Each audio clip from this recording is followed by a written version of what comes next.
Hey guys, I hope you all are doing well.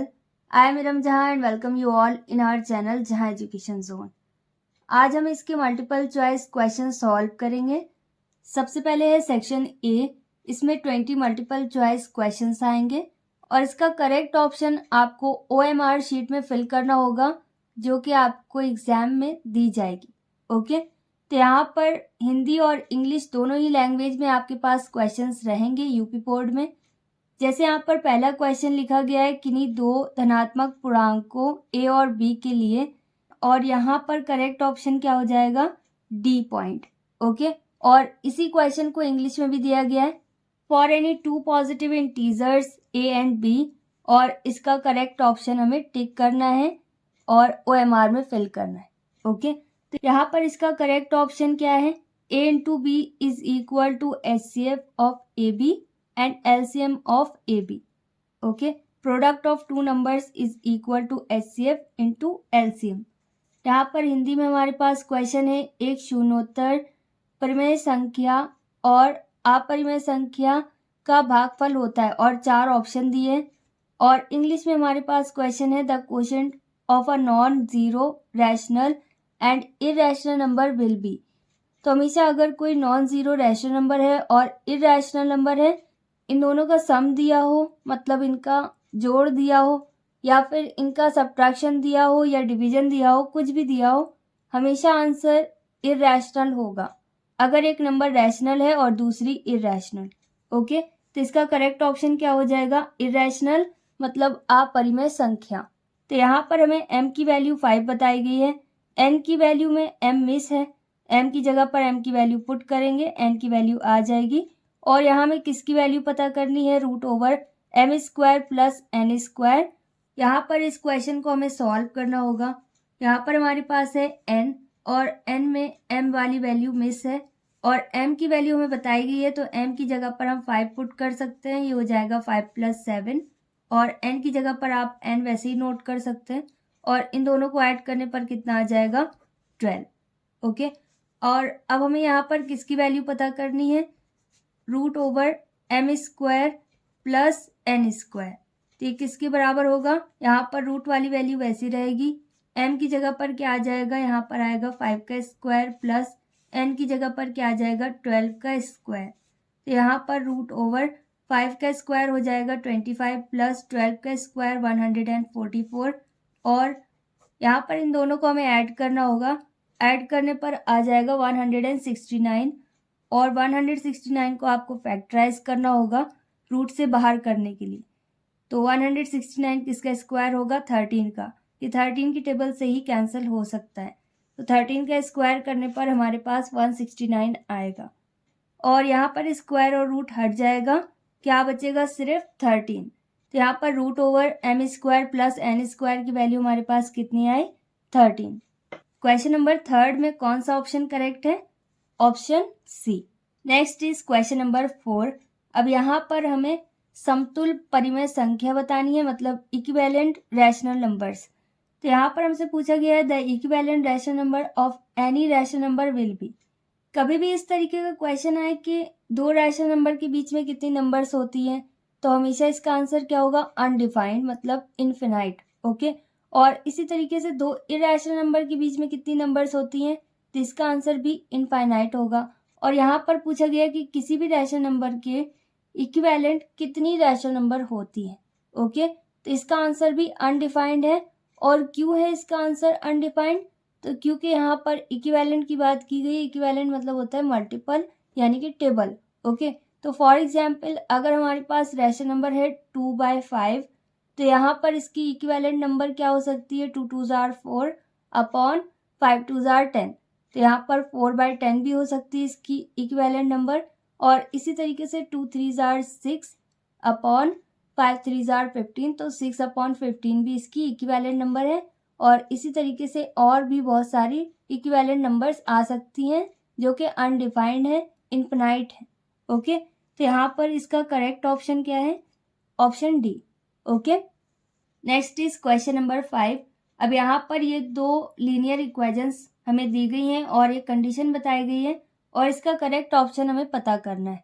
तो यहाँ पर इक्वेशन क्या है, a1x plus P1y plus C1 equal 0 और A2x plus B2y plus C2 equal 0 Hindi में भी दिया गया है।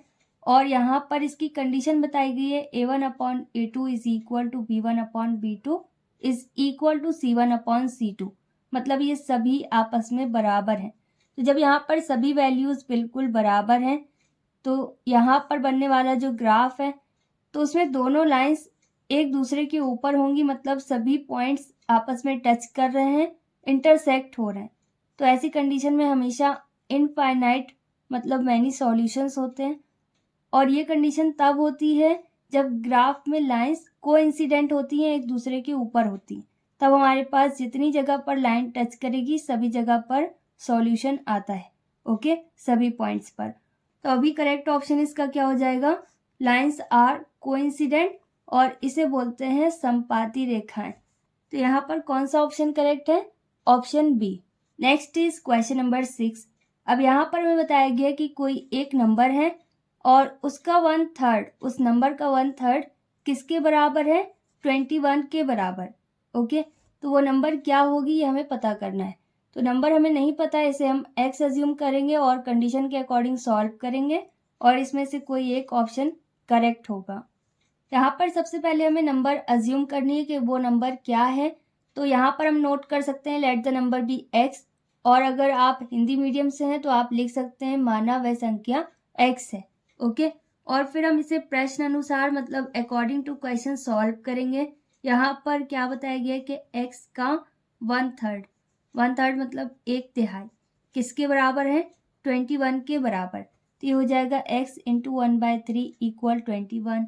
x की वैल्यू यहाँ पर हमें पता करनी है, ये हो जाएगा 21 इंटू, और ये जब भी दूसरे साइड रिप्लेस होगा ये नंबर पलट जाएगी। ओके, इसका रेसिप्रोकल आपको नोट करना होगा। और यहाँ पर क्योंकि 1 है तो इसे आप इग्नोर भी कर सकते हैं। x इक्वल, अब इनका मल्टीप्लाई करने पर कितना आएगा, 3 1 जार 3 एंड 3 2 जार 6। तो x की वैल्यू मतलब वो संख्या हमारे पास क्या आई, वो नंबर हमारे पास है 63। यहाँ पर कौन सा ऑप्शन करेक्ट है, option C. Okay, next is question number 7। और यहाँ पर हमें बताया गया है कि एक क्वाड्रेटिक इक्वेशन है और इसका एक रूट भी हमें बताया गया है। रूट को हिंदी में बोलते हैं मूल। तो यहाँ पर इसका मूल बताया गया है और ये एक द्विघात समीकरण है। ओके, तो यहाँ पर हमें p का मान बताना है, मतलब यहाँ पर हमें p की वैल्यू फाइंड करनी। ओके, यहाँ पर हमें एक रूट बताया गया है, एक मूल बताया गया है, तो मतलब यहाँ पर हमें x की वैल्यू बताई गई है। तो क्वाड्रेटिक इक्वेशन हमारे पास है x² plus 2x minus p equal 0। यहाँ पर हमें x की जगह पर क्या नोट करना है, -2। तो यहाँ पर हम नोट कर सकते हैं -2 का स्क्वायर प्लस 2 इंटू एक्स की जगह पर -2 माइनस p वैसे रहेगा इक्वल 0। 2 का स्क्वायर 4 होगा और पावर इवन है इसलिए माइनस का साइन हट जाएगा, प्लस माइनस माइनस में कन्वर्ट होगा, 2 2 जार 4 माइनस p इक्वल 0। 4 से 4 कैंसिल हो जाएगा या माइनस कर लीजिए तो यहाँ पर 0 आ जाएगा। ओके, और p को हम रिप्लेस कर सकते हैं, 0 यहाँ आ जाएगा और p रिप्लेस होगा, तो मतलब यहाँ पर p की वैल्यू हमारे पास कितनी आए, 0। तो यहाँ पर कौन सा ऑप्शन करेक्ट है, option A. Okay, next is question number 8।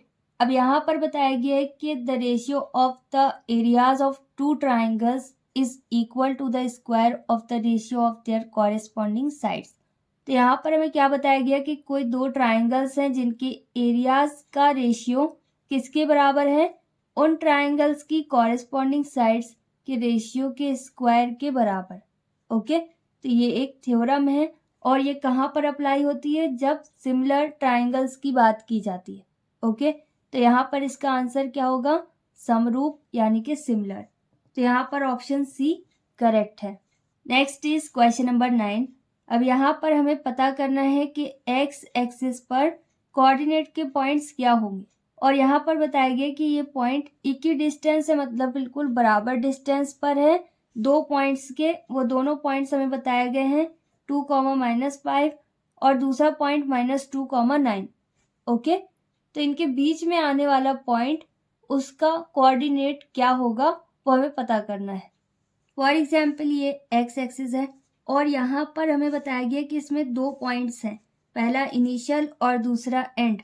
तो यहाँ पर इनिशियल पॉइंट लेट सपोज इसका 2, -5 है और इसका एंड पॉइंट क्या है -2, 9 और इनके कुछ पर्टिकुलर नाम लिख देते हैं ए और बी। ओके, और यहाँ पर सेंटर में इसके एक पॉइंट है जो दोनों ही जगह से बिल्कुल बराबर है, दोनों जगह से बराबर है इसलिए सेंटर में है। तो यहाँ पर इसका क्या नाम रख सकते हैं, इसका आप कुछ भी नाम रख सकते हैं। लेट सपोज ये पॉइंट पी है, तो यहाँ पर हमें बताया गया है कि ये एक्स एक्सिस पर है, ये पॉइंट पी एक्स एक्सिस पर है, तो यहाँ पर वाई की वैल्यू क्या हो जाएगी 0 और एक्स को हम एक्स एज्यूम कर लेते हैं अभी और इसकी वैल्यू हमें पता करनी है। ओके, तो यहाँ पर हमें क्या पता करना है, पी ए और पी बी इन दोनों का डिस्टेंस, मतलब ए से पी तक और पी से बी तक इन दोनों का डिस्टेंस हमें पता करना होगा। फिर इन दोनों को इक्वेट करना होगा, तब हमारे पास x की वैल्यू आ जाएगी। तो सबसे पहले हम पी ए का डिस्टेंस पता करते हैं, डिस्टेंस ऑफ पी ए। तो इसके लिए फॉर्मूला होता है डिस्टेंस का, जिसे आपने कोऑर्डिनेट ज्योमेट्री में पढ़ा होगा। ओके, तो यहाँ पर क्या है x2 - x1 whole square plus y2 - y1 whole square. अब यहाँ पर इन्हें हमें एज्यूम करना है x1 y1 और x2 y2। तो लेट सपोज ये x1 और ये y1 है और ये वैल्यू x2 और y2 है। तो जहाँ कहीं पर भी कोई भी मिस्ड वैल्यू है उसे हमेशा x2 y2 ही एज्यूम कीजिएगा। ओके, तो यहाँ पर रूट ओवर, अब x2 की प्लेस में हमारे पास x है माइनस x1 की प्लेस में हमारे पास 2 है और इसका होल स्क्वायर हो जाएगा प्लस y2 की प्लेस में हमारे पास 0 है माइनस y1 की प्लेस में -5 है, तो माइनस भी आपको शो करना है और इसका होल स्क्वायर। ओके, अब रूट ओवर, यहाँ पर ये a minus B whole square के फॉर्म में है क्योंकि ये डायरेक्टली सॉल्व नहीं किया जा सकता, तो यहाँ पर हमें आइडेंटिटी अप्लाई करनी होगी। तो ये हो जाएगा a square plus B square मतलब 2 का स्क्वायर माइनस 2ab, तो 2 इंटू ए की प्लेस में x है इंटू बी की प्लेस में 2 है। ओके, यहाँ पर माइनस हमने शो कर दिया। अब प्लस और सेकंड ब्रैकेट में हमारे पास क्या है, माइनस माइनस प्लस में कन्वर्ट होगा, 0 और 5 ऐड करने पर 5 ही रहेगा, तो 5 का स्क्वायर कितना आ जाएगा 25। अब इसे हम और सॉल्व करेंगे, यहाँ पर एक्स स्क्वायर वैसे रहेगा प्लस 2 का स्क्वायर कितना होगा 4, यहाँ पर सिंगल माइनस का साइन है तो माइनस वैसे रहेगा, 2 2 जार 4x प्लस 25। अब क्या हम इसे और सॉल्व कर सकते हैं, तो यहाँ पर सेम वैल्यू रिपीट हो रही है तो हम इसे सॉल्व कर सकते हैं सेम नेचर की। तो यहाँ पर एक्स स्क्वायर वैसे रहेगा क्योंकि एक्स स्क्वायर रिपीट नहीं हुआ, 4 और 25 इन्हें ऐड कर सकते हैं, यहाँ पर कितना आ जाएगा 29। और अगर आप नहीं ऐड करना चाहें तो भी करेक्ट है, यहाँ पर -4x वैसे रहेगा। अभी हमने P से A तक का डिस्टेंस पता कर लिया, अब इसी तरीके से P से लेकर B तक का डिस्टेंस हमें पता करना है। तो यहाँ पर ये x2 y2 है, इसे हम x1 y1 अज्यूम करेंगे और PB का डिस्टेंस पता करेंगे। यहाँ पर हम लिख सकते हैं डिस्टेंस ऑफ PB या डायरेक्ट PB रूट ओवर, और फॉर्मूला है x2 - x1 whole square plus y2 - y1 whole square. x2 की प्लेस में हमारे पास x है माइनस, और यहाँ पर x1 की प्लेस में हमारे पास -2 है। ओके, और इसका होल स्क्वायर हो जाएगा प्लस y2 की प्लेस में हमारे पास 0 है माइनस, और y1 की प्लेस में हमारे पास 9 है, यहाँ पर इसका भी होल स्क्वायर रहेगा।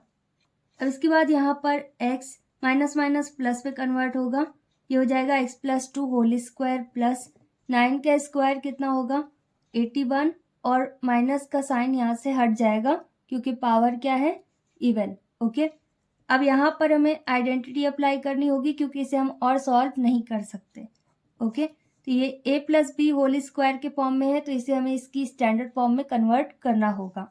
ये हो जाएगा a स्क्वायर मतलब x square plus b square मतलब 2 का स्क्वायर प्लस 2ab, तो 2 इंटू ए की प्लेस में x है इंटू बी की प्लेस में 2 है प्लस 81 वैसे रहेगा।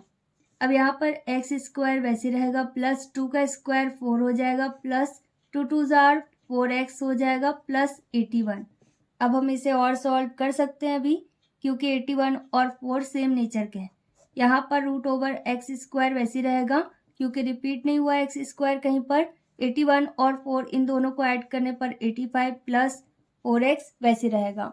अब यहाँ पर पी ए और पी बी की वैल्यू हमारे पास आई, तो यहाँ पर हमें रूट हटाना होगा क्योंकि इन दोनों में रूट है और इसके लिए हमें यहाँ पर स्क्वायरिंग करनी होगी।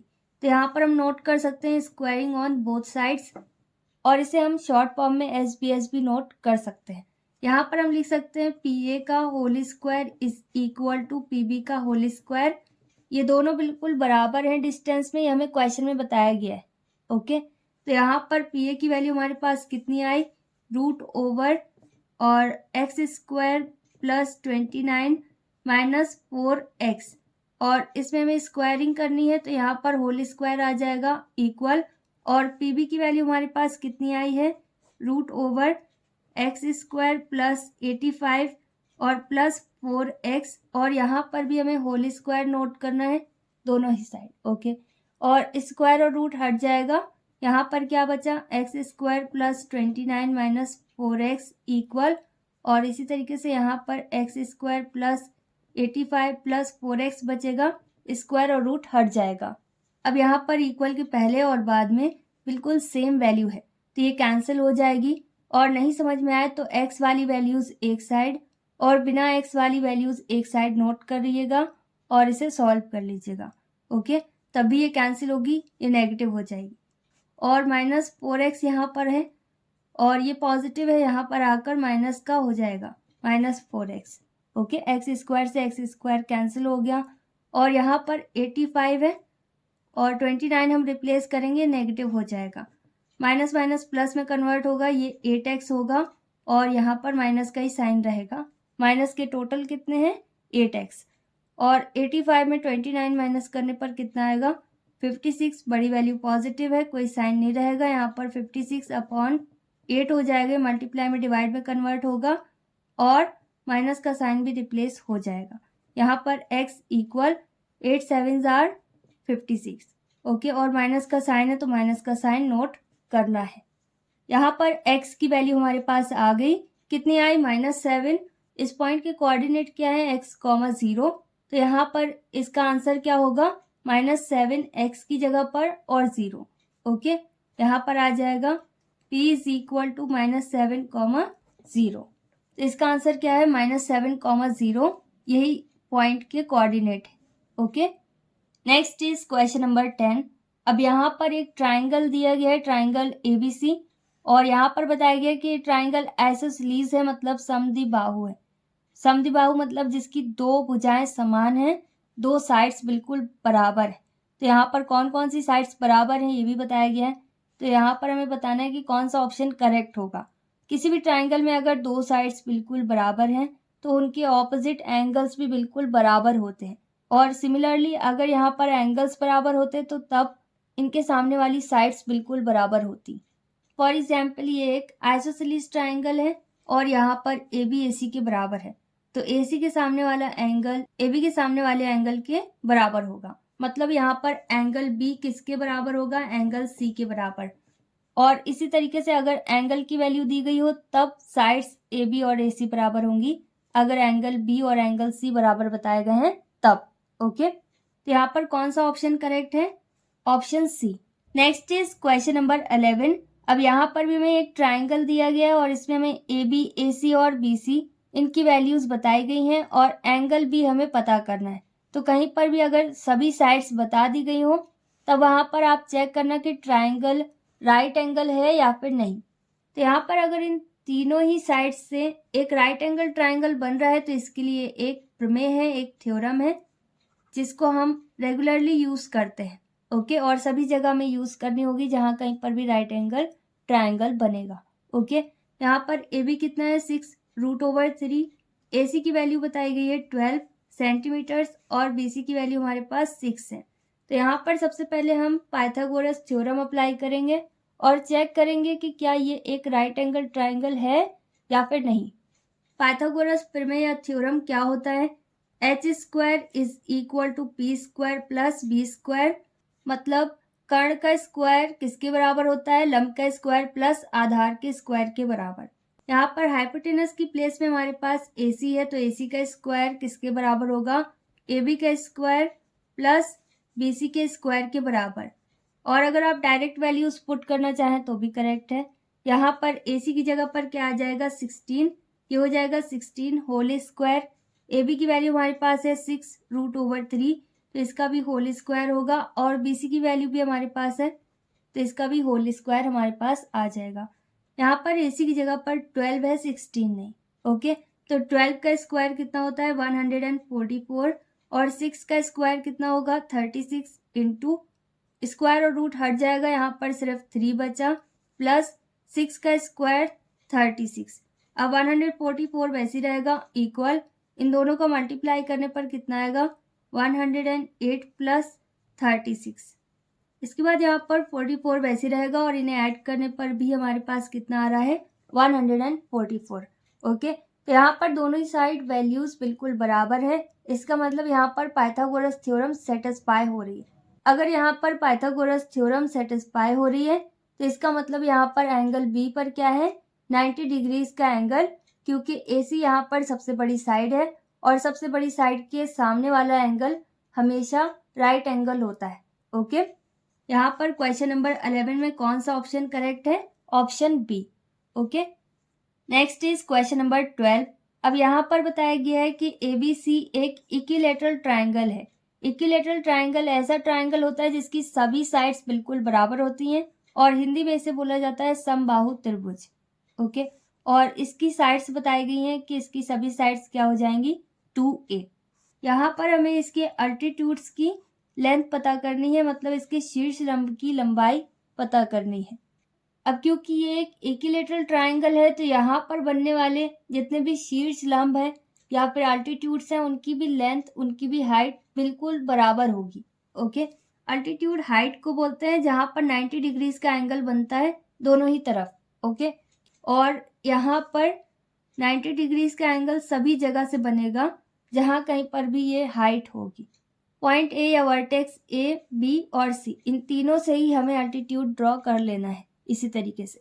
ओके, और अगर ना भी करें आप तो भी करेक्ट है, क्योंकि ये ऑप्शनल क्वेश्चन है। तो यहाँ पर इसे आप दो तरीके से सॉल्व कर सकते हैं। एक ये तरीका है कि आप 2a को दो इक्वल पार्ट्स में डिवाइड कर दीजिए। एक पार्ट इतना होगा जिसमें a होगा, और दूसरा पार्ट यहाँ पर होगा जो कि a होगा, और इन दोनों का सम 2a के बराबर होगा। और यहाँ पर आप पाइथागोरस थ्योरम अप्लाई करना, और यहाँ पर लास्ट पॉइंट को आप D अज्यूम कर सकते हैं, कोई भी पॉइंट अज्यूम कर सकते हैं। और फिर आपको AD की वैल्यू यहाँ पर पता करनी होगी, तो ये हो जाएगा AB का square is equal to AD का स्क्वायर प्लस BD का स्क्वायर, और BD की जगह पर सिर्फ A रहेगा क्योंकि एक A यहाँ पर DC का है। ओके, तो इस तरीके से आप मिस्ड वैल्यू पता कर सकते हैं, और यही आपके ट्राइंगल की अल्टीट्यूड होगी, हाइट होगी। ओके, और दूसरा तरीका इसे सॉल्व करने का मैं आपको बता देती हूँ। यहाँ पर आपको एरिया ऑफ ट्राइंगल पता होना चाहिए क्या होता है। एरिया ऑफ ट्राइंगल का फॉर्मूला होता है 1/2 into base into height. Okay, और एक और एरिया हमें यहाँ पर पता होना चाहिए, वो है इक्विलैटरल ट्राइंगल का एरिया। ओके, और ये किसके बराबर होता है √3/4 S स्क्वायर। S मतलब साइड। ओके, तो यहाँ पर आप अगर इन दोनों एरियाज को इक्वेट कर दें, मतलब कंपेयर कर दें, तब यहाँ पर हमारे पास हाइट आ जाएगी, और हाइट को ही यहाँ पर क्या बोला जाता है अल्टीट्यूड। ओके, अल्टीट्यूड और मीडियन में डिफरेंस होता है। मीडियन का मतलब है किसी भी साइड को दो इक्वल पार्ट्स में डिवाइड करना, जबकि हाइट का मतलब है यहाँ पर 90 डिग्रीज का एंगल ड्रॉ करना। ओके, मतलब ये परपेंडिकुलर रहती है। तो यहाँ पर हम इसे इक्वेट कर सकते हैं, किसी को भी आप पहले और बाद में नोट कर सकते हैं। यहाँ पर हमारे पास है इक्विलैटरल ट्राइंगल, तो नोट कर देते हैं 3/4 side square is equal to area of triangle. तो एरिया ऑफ ट्राइंगल क्या होगा 1/2 बेस और हाइट, या फिर बेस इंटू हाइट। अब हमें वैल्यू पुट करनी है, यहाँ पर √3/4 वैसे रहेगा, और साइड हमारे पास ये पूरी साइड है 2a सभी जगह। तो यहाँ पर हम लिख सकते हैं 2a का whole square equal 1/2 into base की वैल्यू हमारे पास कितनी है, तो यहाँ पर बेस सेम रहेगा। ओके, किसी भी एक साइड को हम यहाँ पर बेस अज्यूम कर सकते हैं। बेस पूरी वैल्यू यहाँ पर रहेगी 2a इंटू हाइट हमें नहीं पता, हाइट वैसी रहेगा। अब 2 से 2 यहाँ पर कैंसिल हो जाएगा। इसी तरीके से यहाँ पर √3/4 वैसे रहेगा, इंटू बीच में मल्टीप्लाई का साइन शो कर सकते हैं। यहाँ पर 2 का स्क्वायर 4 हो जाएगा और a में स्क्वायर आ जाएगा। यहाँ पर क्या हो गया a इंटू एच और बाकी कैंसिल हो गया और यहाँ पर भी 4 से 4 कैंसिल हो जाएगा और a को हम रिप्लेस कर सकते हैं। तो यहाँ पर √3a² बचा और a यहाँ से रिप्लेस होगा, ये मल्टीप्लाई में दूसरे साइड जाकर डिवाइड में कन्वर्ट होगा। और अगर आप डायरेक्ट यहाँ पर पावर रिमूव करना चाहें तो कर सकते हैं, क्योंकि यहाँ पर a 2 है और यहाँ पर a 1 है, तो सेम वैल्यूज हमेशा कैंसिल होती हैं, तो यहाँ पर 1a कैंसिल हो जाएगा। ओके, इक्वल h वैसे ही रहेगा और यहाँ पर क्या बचा √3 और a, तो a को आप पहले और बाद में कहीं पर भी नोट कर सकते हैं। तो h की वैल्यू हमारे पास कितनी आई a √3 और सभी जगह हाइट बिल्कुल बराबर रहेगी क्योंकि ये एक इक्विलैटरल ट्रायंगल है। ओके, तो यहाँ पर कौन सा ऑप्शन करेक्ट है? Option a √3। Okay, next is question number 13। अब यहाँ पर हमें दिया गया है कि अगर साइन a कॉस a के बराबर है तो यहाँ पर हमें a की वैल्यू पता करनी है। यहाँ पर हमें sine a is equal to cos a दिया गया है, तो यहाँ पर हम लिख सकते हैं sine a upon cos a। अगर हम इन दोनों को एक ही प्लेस में नोट करें तो दूसरे साइड हमारे पास क्या बचेगा 1। ओके, तो यहाँ पर ये कॉस से रिप्लेस हो गया, तो RHS में हमारे पास क्या बचा 1।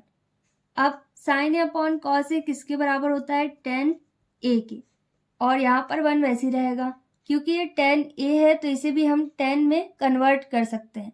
तो tan में कितने डिग्रीज के एंगल में 1 आता है? तो यहाँ पर हम लिख सकते हैं tan 45 degrees. Okay, tan 45 degrees किसके बराबर होता है? 1 के बराबर। और यहाँ पर भी आपको दिखाई दे रहा होगा कि साइन ए कॉस ए अगर बराबर है, ये सिर्फ एक वैल्यू में बराबर हो सकते हैं जब a की वैल्यू 45 डिग्रीज हो। यहाँ पर 10 से 10 कैंसिल हो जाएगा और a की वैल्यू हमारे पास कितनी आए 45 डिग्रीज। ओके, यहाँ पर कौन सा ऑप्शन करेक्ट है? Option C. Next is question number 14 और यहाँ पर बताया गया कि a की वैल्यू हमारे पास 30 डिग्रीज है और 1 + tan square a upon 1 + cot square a की वैल्यू हमें पता करनी है। यहाँ पर हम इसे डायरेक्ट सॉल्व कर सकते हैं। 1 वैसे रहेगा प्लस 10 है और a की जगह पर हमारे पास क्या आ जाएगा 30 डिग्रीज और स्क्वायर दिया है तो स्क्वायर नोट करेंगे अपॉन, इसी तरीके से 1 + cot स्क्वायर और a की जगह पर क्या आ जाएगा 30 डिग्रीज। अब 1 + tan 30 की वैल्यू हमारे पास कितनी है 1/√3। इसे आपने ट्रिग्नोमेट्रिकल रेशियोज में पढ़ा होगा, रेशियोज एंड आइडेंटिटीज। यहाँ पर होल स्क्वायर आ जाएगा 1 + cot 30 की वैल्यू हमारे पास कितनी है √3 और इसमें भी होल स्क्वायर आ जाएगा और यहाँ पर हम लिख सकते हैं 1 + 1 का स्क्वायर 1 ही रहेगा अपॉन स्क्वायर और रूट हट जाएगा 3 से, यहाँ पर सिर्फ 3 बचेगा। स्क्वायर दोनों वैल्यूज के लिए है, न्यूमरेटर के लिए भी और डिनोमिनेटर के लिए भी। अब यहाँ पर 1 + स्क्वायर रूट हट जाएगा, यहाँ पर क्या आएगा 3। इसके बाद यहाँ पर अगर आप 1 एज्यूम करना चाहें तो कर सकते हैं और डायरेक्टली भी आप इसे सॉल्व कर सकते हैं। ये हो जाएगा 3 × 1 = 3 और 3 में 1 ऐड करने पर कितना आ जाएगा 4/3। ओके, जहाँ पर 3 नहीं है वहाँ पर 3 से मल्टीप्लाई करना होगा और फिर ऐड करना है। अब इसके बाद 3 और 1 ऐड करने पर कितना आएगा 4 और इसके डिनोमिनेटर में कुछ नहीं तो 1 एज्यूम कर सकते हैं। अब इसके बाद क्योंकि यहाँ पर 2 फ्रैक्शन है तो यहाँ पर फर्स्ट फ्रैक्शन वैसी रहेगी और डिवाइड में या मल्टीप्लाई में हमें इसे चेंज करना है। ओके, तो इसलिए यहाँ पर इसका रेसिप्रोकल हमें नोट करना होगा सेकंड फ्रैक्शन का। यहाँ पर सेकंड फ्रैक्शन हमारे पास है 4/1, ये हो जाएगी 1/4। 4 से 4 कैंसिल हो जाएगा, यहाँ पर क्या बचा न्यूमरेटर में 1 और डिनोमिनेटर में 3। तो यहाँ पर हमारे पास आंसर क्या आया 1/3। तो यहाँ पर कौन सा ऑप्शन करेक्ट है? Option D. Okay, next is question number 15। अब यहाँ पर बताया गया है कि एक स्फेयर है, स्फेयर मीन्स होता है गोला, तो इसमें बताया गया कि अगर इसकी रेडियस को डबल कर दिया जाए तब यहाँ पर इसका जो एरिया है उसका परसेंटेज हमें पता करना है। लेट्स सपोज ये एक स्फेयर है और यहाँ पर ये इसकी रेडियस है। ओके, लेट्स सपोज ये इसकी अगर रेडियस है तो इसका नाम हम r अज्यूम कर लेते हैं और फिर इसके बाद इसकी रेडियस को डबल कर दिया गया तो यहाँ पर इसका एरिया बढ़ गया। ओके, इस सर्कल का एरिया बढ़ गया, इस स्क्वायर का एरिया बढ़ गया। ओके, तो यहाँ पर ये कितने आर इन्वॉल्व हो गए, ये भी आर है, तो टोटल 2 आर हमारे पास आ गए। ओके, तो यहाँ पर हम नोट कर सकते हैं let the radius of a square equal R. अगर आप सभी चीज़ें डिटेल में नोट करें तो ज़्यादा सही रहेगा, ज़्यादा से ज़्यादा आप मार्क्स गेन कर सकेंगे। ओके, अब यहाँ पर हम नोट कर सकते हैं सरफेस एरिया ऑफ स्फीयर, और सरफेस एरिया ऑफ स्फीयर क्या होता है ये आपको पता होना चाहिए। ये होता है 4 पाई आर स्क्वायर, और आर मतलब रेडियस, रेडियस यहाँ पर हमने आर एज्यूम किया है तो ये आर स्क्वायर हो गया। ओके, इसी तरीके से हमें ये भी मेंशन करना होगा कि जब रेडियस डबल हो गई तब एरिया क्या होगा। यहाँ पर आ जाएगा इक्वल टू आर, क्योंकि यहाँ पर 2 रेडियस है, तो इस तरीके से यहाँ पर इसका एरिया भी चेंज होगा। एरिया ऑफ स्फीयर तब क्या होगा, यहाँ पर लिख सकते हैं then surface area of sphere, और ये किसके बराबर हो जाएगा 4 पाई, और आर की जगह पर अब यहाँ पर सिर्फ आर नहीं है, क्या है 2 आर, तो ये हो जाएगा 2 आर का होल स्क्वायर, क्योंकि फॉर्मूला हमारे पास क्या है 4 पाई आर स्क्वायर। अब यहाँ पर परसेंट हमें पता करना है कि कितना सरफेस एरिया बढ़ गया, तो यहाँ पर जितना सरफेस एरिया बढ़ा है वो ये लेंथ है, तो सबसे पहले हमें बड़ी वाली वैल्यू में, मतलब ये टोटल सरफेस में ये वाला पार्ट माइनस करना होगा जो कि पहले का है। ओके, तो यहाँ पर हम नोट कर सकते हैं surface area of increased radius, मतलब जितनी रेडियस बढ़ी उसका surface area, minus surface area of radius, और रेडियस का सरफेस एरिया, इन दोनों को माइनस करने पर ये वाला पार्ट आ जाएगा कि कितना इंक्रीज हुआ, upon surface area of radius R multiplied by 100 भी हमें नोट करना होगा, क्योंकि यहाँ पर हम परसेंटेज पता कर रहे हैं, तो जब कभी भी हम परसेंट पता करते हैं वहाँ पर हमें मल्टीप्लाई करना होता है 100 से। तो अब यहाँ पर हमें सरफेस एरिया नोट करना है जो कि बढ़ा था, तो ये क्या है 4 पाई और ब्रैकेट में 2 आर होल स्क्वायर, माइनस और जितना पहले था वो सरफेस एरिया क्या है 4 पाई आर स्क्वायर, इन दोनों को सब्ट्रैक्ट करना है, इंटू 100 वैसे रहेगा, upon surface area of radius, मतलब ये नॉर्मल सरफेस एरिया। क्या होता है सरफेस एरिया का फॉर्मूला 4 पाई आर स्क्वायर, जब भी स्क्वायर की बात की जाएगी तब। ओके, अब इसे हमें सॉल्व करना है, यहाँ पर आ जाएगा 4 पाई कॉमन, क्योंकि यहाँ पर 4 पाई इन दोनों में ही है। ओके, तो ये कॉमन है, इसे हमें बाहर नोट करना होगा ब्रैकेट के। अब यहाँ पर क्या बचा 2 आर, और इसे ब्रैकेट में नोट कर सकते हैं होल स्क्वायर, और स्क्वायर ब्रैकेट नोट कर सकते हैं माइनस 4 पाई, यहाँ से कैंसिल हो जाएगा, हट जाएगा, क्योंकि इसे हमने कॉमन लिया है तो ये बाहर नोट कर दिया। अब क्या बचा आर स्क्वायर, तो इसे हमें ब्रैकेट के अंदर नोट करना है, इंटू 100 वैसे रहेगा, अपॉन 4 पाई आर स्क्वायर वैसे रहेगा। अब 4 पाई से 4 पाई कैंसिल होगा, इसीलिए हमने यहाँ पर इसे कॉमन लिया। अब इसके बाद इसे हमें सॉल्व करना है, यहाँ पर 2 का स्क्वायर है तो कितना आ जाएगा 4, 2 2 जार 4, और आर स्क्वायर भी रहेगा, माइनस आर स्क्वायर वैसे रहेगा, इंटू 100, और इसे हमें ब्रैकेट में नोट करना है, अपॉन आर स्क्वायर यहाँ पर बचा ये वैसे रहेगा। अब 4 आर स्क्वायर में एक आर स्क्वायर माइनस करने पर कितना बचेगा 3 आर स्क्वायर, इंटू 100 वैसे रहेगा, अपॉन आर स्क्वायर वैसे रहेगा।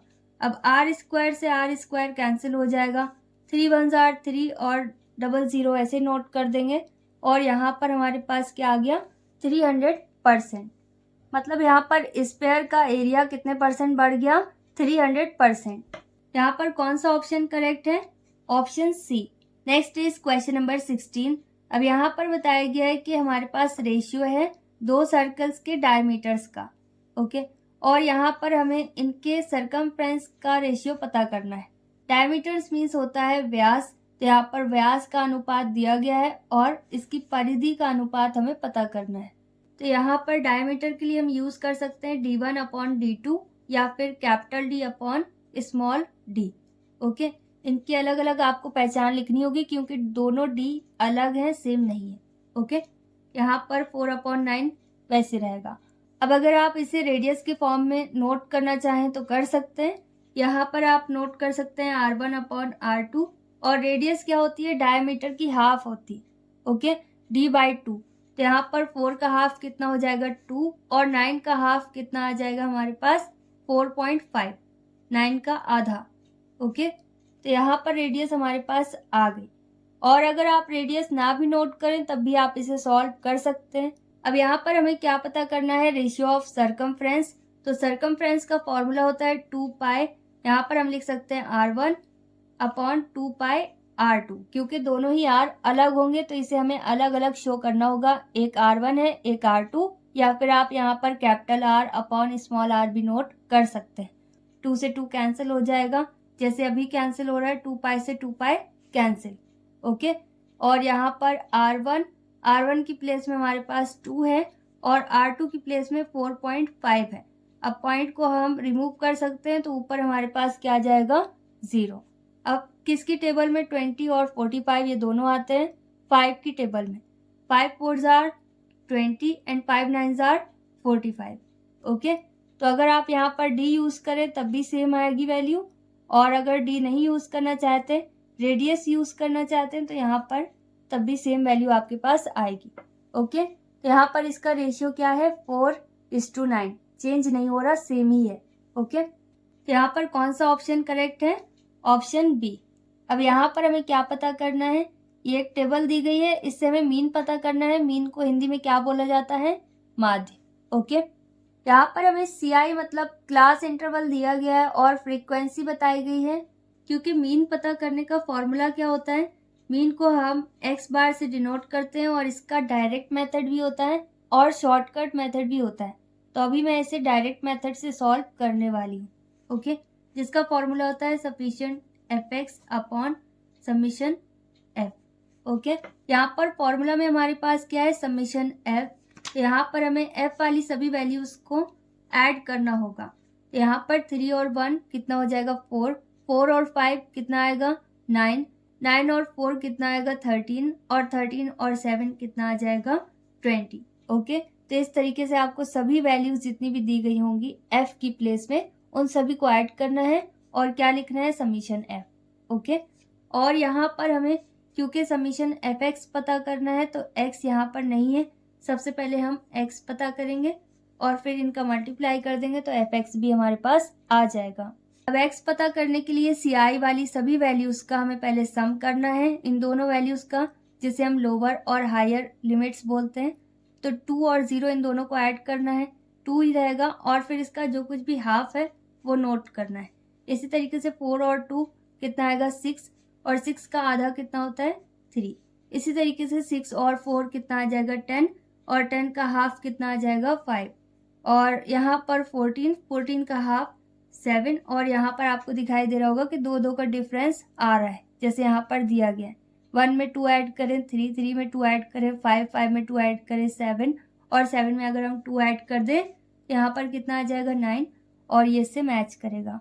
ओके, आप सॉल्व करके देखना, यहाँ पर 9 ही आएगा। और इसी तरीके से यहाँ पर fx हमें पता करना होगा। fx का मतलब होता है f और x का मल्टीप्लाई।